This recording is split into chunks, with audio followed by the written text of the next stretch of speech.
السلام عليكم ورحمة الله وبركاته. ازيكم حبايبي الروحانية مجانا؟ عاملين ايه؟ يا رب تكونوا بخير ان شاء الله. حبايبي، القراءة العاطفية او الرسالة العاطفية هي طاقة مفتوحة، تشوفوها او تسمعوها في اي وقت، هي ليكم بإذن الله. خدوها بشارة كده من العبد الفقير لله، ولا يعلم الغيب الا الله سبحانه وتعالى. تعالوا كده مع بعض نشوف طاقتكم، طاقة الحبيب وطاقة الطرف الثالث بإذن الله. يلا مع بعض حبايبي نبدأ ونشوف كده. أنا بحب دايما أمشي بطاقتي الروحانية، تمام؟ تعالوا كده مع بعض نشوف طاقة الأول مين.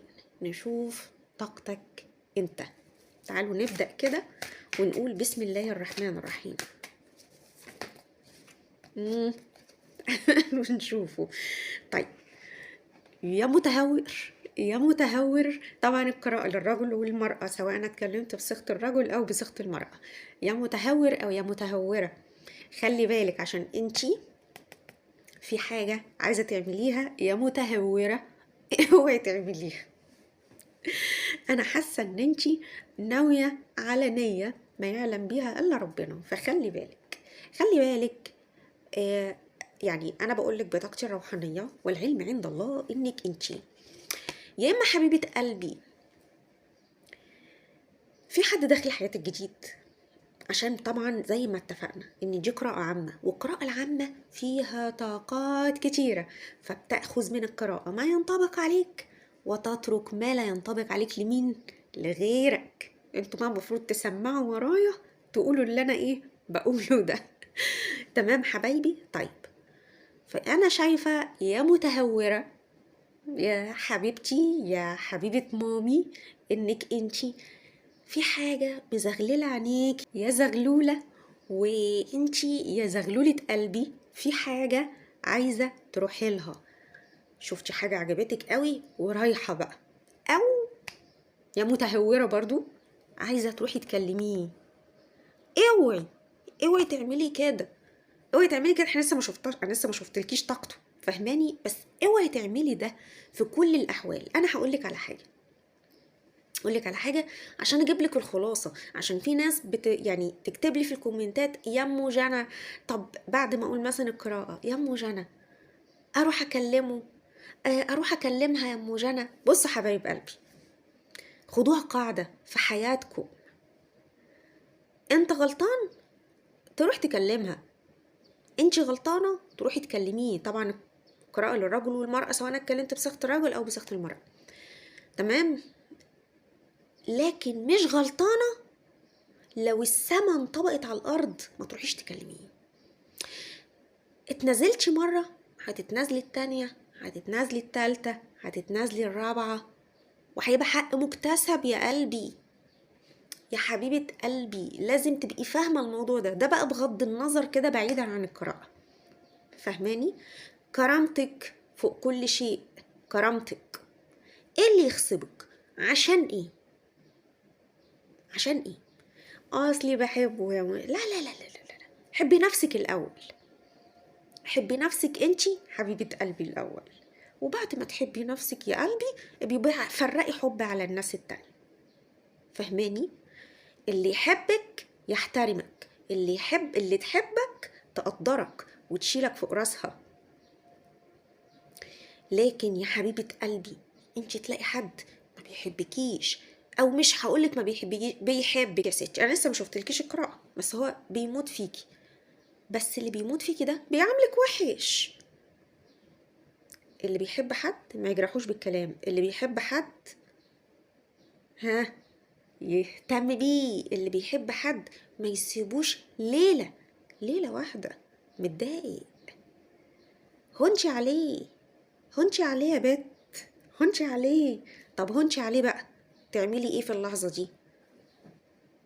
انا قلت لك المفروض اظن كلامي واضح. المفروض ان انا كلامي واضح يا قلبي. يلا نكمل قراءة. انا مش بحبطكم، لا، بس انا بقول لكم يعني ايه. يعني انتوا حبايبي، انتوا اخواتي واولادي وبناتي وابنائي وكل حاجة، ويمكن انا يعني بقضي معاكم وقت كبير جدا، فاهمني؟ فانا بقول لكم نصيحة، فهمني يا حبيب قلبي، ان الشخص ده راجع لك وتأسف لك على اللي هو عمله، ما هو طالما انتي داخله على الفيديو وبتسمعيني دلوقتي يبقى انتي اكيد مش غلطانه. يعني بالمنطق والعقل انتي اكيد حبيبه قلبي مش غلطانه، يعني بغض النظر بقى عن القراءه، ولا انا كلامي غلط؟ بتبقوا انتوا اللي مش غلطانين وتروحوا تصالحوا. ليه؟ ليه يا قلبي تعملي في نفسك كده؟ ليه؟ امال الشخص ده، يعني عايزه اقول لك، لو انتي بقى مراته، ونفترض انتي مثلا مراته وعندك منه اولاد ومضطره بقى تعيشي عشان ولادك، بقى هتعملي ايه؟ تعملي ايه؟ انتي دلوقتي لسه على البر، عقلك في راسك، تعرفي خلاصك. تعالوا مع بعض ونكمل ونشوف كده طاقتكم. فهي بس اتفتحت الكلام كده بسبب ان انتي متهوره وكنتي عايزه تروحي تكلميه. طبعا انا بقول لك طاقتك، ما انا مش هقول لك بقى براحتك ايه ما تروحيش ولا تروحي، ماشي؟ براحتك انتي. فبصي حبيبه قلبي، آه، انا شايفه انك انتي بتقولي ما هو اصلا انا لو رحت كلمته يا موجانا، يعني طاقتك بتقول كده، انا حاسه ان انا الشخص ده هيشيلها لي، الشخص ده هيحس اني قدرته، ولما يحس اني قدرته هيتكسف على دمه ويعني والصراحه هيبقى معايا كويس. انتي بتقولي كده، انتي بتقولي كده. طب تيجي نشوف هو يا قلبي، تيجي نشوف هو هيقول لك ايه. والله يا اختي، والله يا اختي حبيبه قلبي، محبه مع على قلبي ان انتوا ترجعوا لبعض وتبقوا كويسين. محبه مع على قلبي، بصي اهو اهو اهو، ماشي؟ محبه مع على قلبي. وانا يا اختي ربنا يهني سعيد بسعيده زي ما بيقولوا. احسن يقول لك ام جنى لا ام جنى ما بتحبهمش يرجعوا لبعض، لا والله ابدا، ربنا يفرح قلبكم. طيب هنا انا شايفه آم، اللهم صل وسلم على سيدنا محمد. طيب الشخص ده يا حبيبه قلبي جاله منك خبر، جاله منك خبر انك انتي آم، وحشك، او انتي حبيبه قلبي ما انتي كده طاقتك وصلته، عملتي حاجه، نزلتي بوست، عملتي شيء، خليتيه المخفي ولا المخفية دي، ها، خليتيهم قالك بس. ايوه اه، شوفي بصي، انا لو وريتك نظرته انت هتتغاظي. بصي بس، حلوة قوي، ده انا وصلت اللي انا عايزه. ها ها، ليه تخليها كده؟ ليه؟ ليه تخليه كده؟ ليه؟ شوفي شوفي طاقته طالعه ازاي، بصي بيبص عليك ازاي، بصي عارف ان انتي عايزه تبعتي له حاجه، يبعتش حاجه.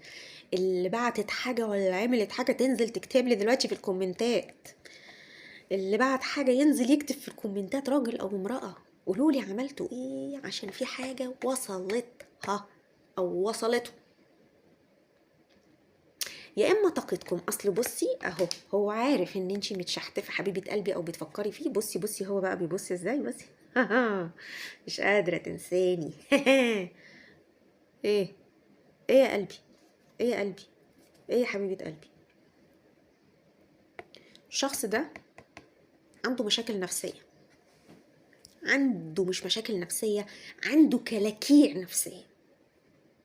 انا خلي بالك بهكر لك عقله الباطن، عنده كلاكيع. إيه كلاكيعه؟ المفهوميه على قدها طايره خالص، المفهوميه على قدها، ومتعجرف. إيه انا كده، بيتصدر في الحاجه او قراره خلاص، يقول لك الكلمه، عايز الكلمه فرمان. فهو مبسوط قوي ان هو وصلك لكده. قلبي بصي يا قلبي، هو مبسوط قوي. شوفي هو شايفك ازاي. شوفي بقى، بصي انت دي، انت دي او انت دي. بصي بقى هو، بصي انا والله عايزه اجيب لكم منظر، يعني مش عارفه، استني كده. يعني حد بيبص، ضحكه لئيمه قوي، ضحكه لئيمه قوي. هو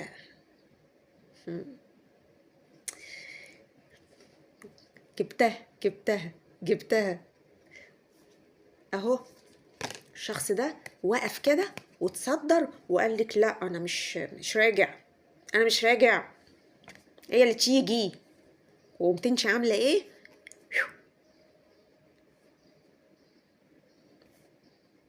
شايفه؟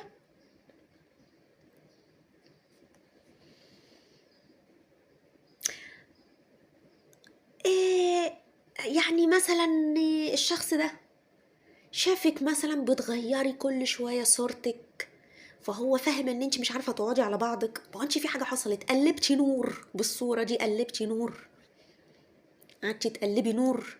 يلا يلا يلا تشيلي وتحطي، تحطي وتشيلي، مش عارفه تقعدي. انت مش عارفه تقعدي، بس هو خد باله. يا رحتي له حرفيا واتقابلتي بوش، لان طبعا في هنا كذا طاقه. يا رحتي له حرفيا واتقابلتي، لا وبعدين بقى انت رايحه له، يعني بصي انا جيت لك، يعني انت عايزه تقولي له كده، بص انا جيت لك بقى اهو. وهو واقف عامل لك ازاي؟ اعوذ بالله. او هي نظام قلب ترابيزه. انت رحتي حبيبه قلبي، نونوتي، نونوتي له يا بنت، نونوتي له. زي كركر لما كان في الفيلم قعد يقول لها، كانت عامله بنته نونوتي له.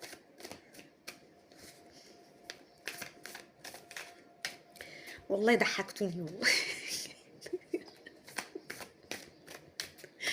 اضحكوا، اضحكوا، خير ان شاء الله. طيب دي طاقة مين فيكم بقى اللي طلعت دي؟ اللهم صل وسلم على سيدنا محمد. انت اصلك بتحبي من قلبك، او انت بتحب من قلبك. ما بتحبوا بضمير، فاهميني؟ تحبوا بضمير، بتحبوا بكل كيانكم. انتوا ناس عايشة للحب كده، انتوا ناس رومانسية. ما اقدرش الومكم على احساسكم. يعني بصوا، هو كل انسان عنده طاقة، كل انسان عنده قدرة على المشاعر، كل انسان عنده قدرة على التحمل، فاهميني؟ يمكن دي طاقات او قدرات محدش يقدر. انا ما اقدرش اقول لك اكرهيه، ما اقدرش اقول لك ما تروحلوش، ما اقدرش، انا ماليش دعوة. انا بوصل لك الطاقة بس بديكي نصيحة معاها برضو، يعني معلش يعني. الآدمية والإنسانية تخليني أقول لك يعني، فاهمني يا حبايب قلبي؟ فأنا شايفة هنا إن القراءة جاية بتقولك استعملي الحكمة يا قلبي، خليكي حكيمة. الموقف ده أو العلاقة دي تستدعي منك الحكمة، ما ينفعش تتصرفي غير كده. يعني هو راسم عليك الدور، وراسم عليك الدور قوي، وعامل فيها ان هو الشخص اللي كلمته واحدة زي ما قلت لك. طاقته برضو بتبين هنا ان هو حد متمسك برأيه قوي. وانا شاكة في طرف تالت كده، وعايزة اشوف كده هل في طرف تالت هنا متمسك برأيه قوي، بيتمسك ومش حابب ان هو يتنازل عن اللي في دماغه. اهو يعني بصي طلع لنا تاني، هو اللي هو انت اللي تروحي. يعني هو مصمم انت اللي تروحي. لو انت مرحتيش يا حبيبة قلبي اوعي تروحي، اوعي. لان الشخص ده وخلي بالك كل مرة هتروحي فيها هتتنازلي اكتر، وكل مرة هتروحي فيها العلاقة هتسوء اكتر. يعني لو انتي روحتي، انت مش هتستفادي حاجة غير انك اولا سيبك من انك بتقلي من نفسك والكلام ده كله بقى وعلى جنب، انتي بتبوظي العلاقة اكتر. هنا في الطاقه بتقول انك بتبوظيها اكتر. يعني انا مش داخله اقول لك الطاقه كلمتين، اقول لك مثلا ده بيحبك وانت بتحبيه، او يا ستي ما بيحبكيش وانت مثلا بتحبيه وكلام من ده. انا داخله عشان اقول لك طاقتك واحل لك مشكله. انت مش تخرجي من الفيديو سمعتي كلمتين معلش يعني سوري ناعمين وخلاص، لا، انت طالعه من القراءه عشان تحلي، او داخله تسمعي عشان تحلي الموضوع. فاذا كنتي انت فعلا عايزه الشخص ده، ما تروحيش، لان انت كل مره بتبوظي العلاقه اكتر. ليه؟ بتشجعيه على انك انت تبقي حق مكتسب. ولما هتبقي حق مكتسب حبيبه قلبي، هيجي عليكي وقت انت مش هتقدري تتحملي وهتقولي له مع السلامه. انت اللي هتقولي مع السلامه، خلي بالك، يعني انت اللي هتقولي مع السلامه. وعايزه اقول لك على حاجه، هو عايز يحتفظ بيكي. الشخص ده انا شايفه هنا في طاقته بتقول ان هو عايزك فعلا. يعني انا شايفه اهو، بصي بيرجع تاني لنفس الطاقه على فكره، والله بتطلع تاني هي قسما بالله. وانا متعمده يعني احط تاني الكروت اللي هي بنزلها، متعمده احطها تاني، فاهمني؟ مش متعمده احطها تاني عشان تطلع، لا، انا عايزه اخرج القراءه تطلع، يعني حرفيا اشوف الطاقه دي اخرها ايه، فاهمه؟ فبتطلع نفس الطاقه يعني اهو. بس اللي حد يفكر، شوفي، استني والله اهو قدامكم اهو، فاهميني؟ قدامكم. يعني مثلا اهو، انا عايزه ابقى ابعد الكاميرا شويه اهو كده. فانا عايزه اقول لك يا حبيبه قلبي ان انتي لما هتروحي هتبوظي العلاقه اكتر. ليه؟ هو انت خلاص بقيتي حق مكتسب، فاهمه؟ انتي بقى حق مكتسب، فكل مرة بتشجعيه على الطغيان ده أكتر. طيب، هو هنا أنا شايفة برضو إن في حب كبير قوي ما بينكم، في حب كبير، وبالرغم من الحب ده في تباعد، في تباعد. وانتي يعني بصي، هو واقف في مكانه هنا اهو، واقف واقف، هو مش عايز ياخد موقف.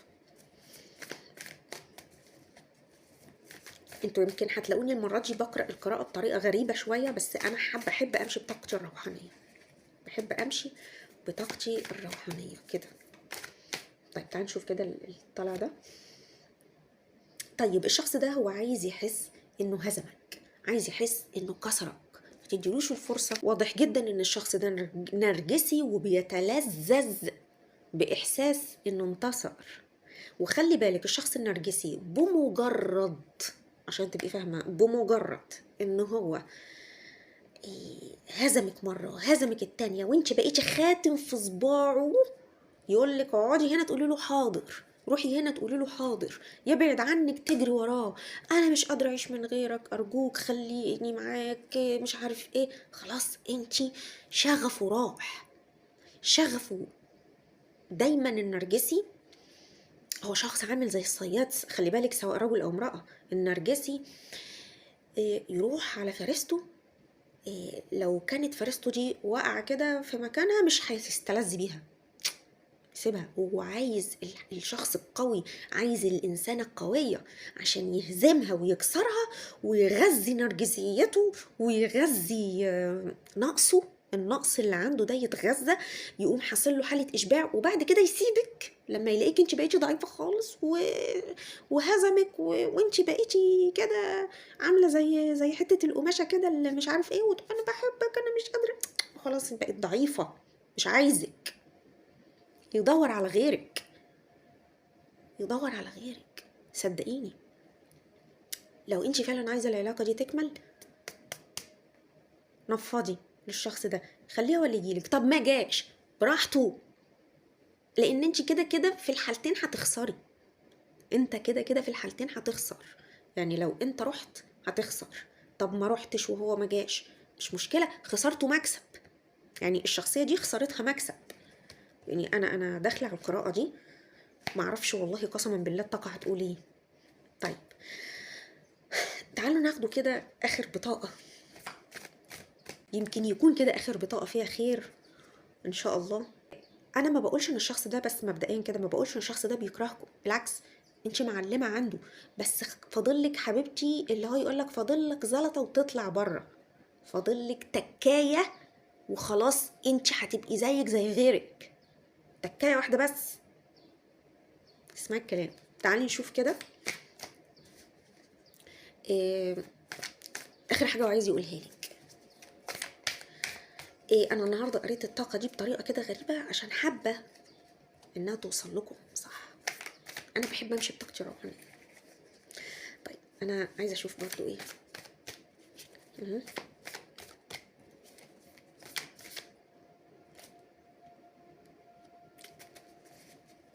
عشان برضو محدش يقول لك ايه دي الكروت مش تعالوا بقى ناخدوا ايه. احنا هناخد اخر كارت من هنا ان شاء الله. بصي بصي بصي، لسه بقول لك ايه، طاقتك طلع تاني اهو. بصي اهو قدامكم. يعني انا لسه اهو ناخدوا بقى الكارت اللي نط فط ده. قراءة بيقول لك ايه. بصي الشخص ده عايز ياخد حقه. الشخص ده شايفه. الشخص ده بيقول لك ايه. بيقول لك انه قوي اهو. الشخص ده إيه ما بيسيبش حقه الشخص ده. وخلي بالك هي علاقتكم قوية برضو. يعني برضو من ضمن الحاجات اللي انا مستشفياها، لان البطاقة بتطلع فيها مليون معنى. فهماني يا حبيبة قلبي. بقراها لك يعني بطاقتي الروحانيه بامر الله. انا حاسه ان هو عايز ياخد حقه. وخلي بالك إيه، يمكن انت عايزه تاخدي حقك بس هو صعبان عليكي. فاهمه؟ يعني انت عايزه تاخدي حقك بس هو صعبان عليكي. اقول لك بقى حاجه تفرحك. ربنا هينصرك عليه ان شاء الله. ربنا هينصرك عليه. ويمكن الرساله جايه بتقول لك اتعلمي الدرس بقى. اتعلمي الدرس. المفروض تكوني فهمتي اللي حصل بينك وبينه. اتعلمي الدرس ان الشخص ده لما سابك ومشى هو سابك اهو. بصي سابك عشان يكسرك. سابك الشخص ده عشان يهزمك. بس انتي خلاص بأمر الله تعتبري كده اتعلمتي او هتتعلمي. او الشخص ده يمكن بصي انا عايزه اقول لك حاسه ان في حد داخل حياتك هيفرح حياتك قوي يا حبيبه قلبي. فانا شايفه كمان انك انت عندك حد مخلص. واسمعي كلام الحد المخلص اللي دايما بيشور عليكي ده. انت رومانسيه قوي او انت رومانسي قوي قوي قوي. وعندكم هنا القراءة برضو ما زالت بتقول لك اتصرف بحكمة. شوفي بصي بترجع تاني ازاي. بصي لان الشخص ده هو متمسك برأيه. بس خلي بالك التمسك ده او التمسك بتاعه ده هو هيبتدي يلين معاكي في الفترة الجاية. هيبتدي يلين. يعني هو بيفكر وعمال يشاور نفسه يقول هي ما بتجيش ليه. او هي بتسأل هو ما بيجيش ليه. هو في ايه. فالشخص ده صدقيني هو اللي هيتنازل وهيجيلك. شكرا لكم حبايب قلبي. كانت معكم الروحانية أم جنى. انتظروني في قراءة بكرة. شكرا لكم والسلام عليكم ورحمة الله وبركاته.